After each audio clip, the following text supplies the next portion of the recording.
பருப்பு ரசம், தேவையான அளவு பருப்பு, தேவையான அளவு தண்ணி,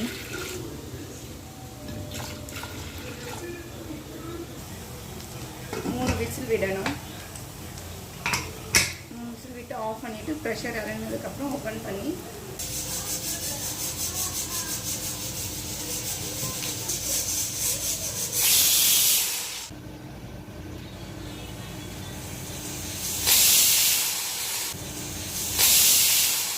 பருப்பு ரசத்துக்கு தேவையான பூண்டு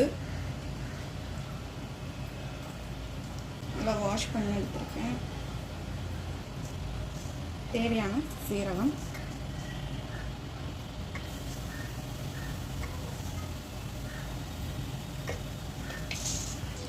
தேவையான மிளகு மிக்ஸில் அரைச்சிக்கணும். ஒன்றும்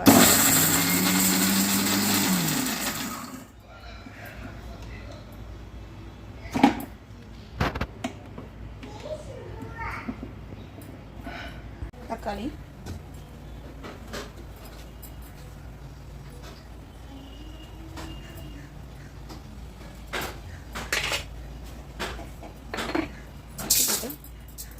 நல்லா பசங்க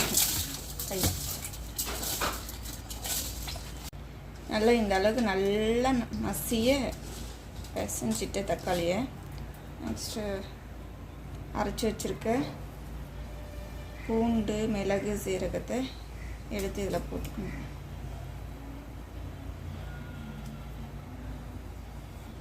புளி எடுத்து நல்லா கரைச்சி ஃபில்ட்ரு பண்ணி கரைச்சி வச்சுருக்கிற தக்காளியில் ஊற்றிக்கணும்.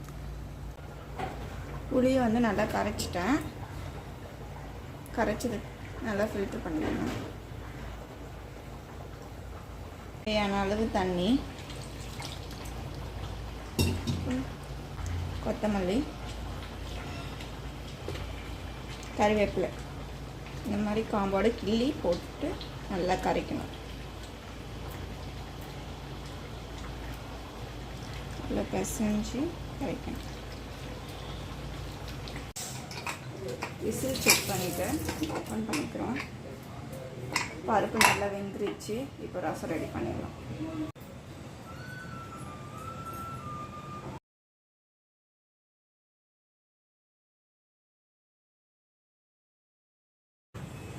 தேவையான அளவு கடுகு, தேவையான அளவு எண்ணெய், பச்சை மிளகாய்,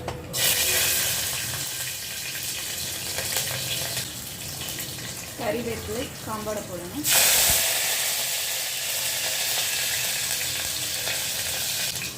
காஞ்சி மிளகா, குண்டு மிளகா,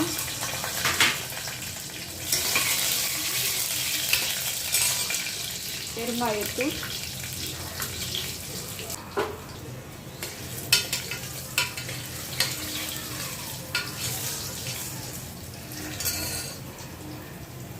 தேவையான அளவு மஞ்சத்தூள்,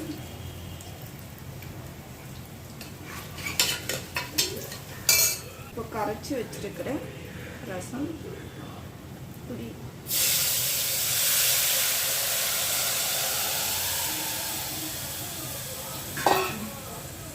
இப்போ வந்து பருப்பு வேக வச்சிருந்ததை இதில் எடுத்து ஊற்றிக்கலாம்.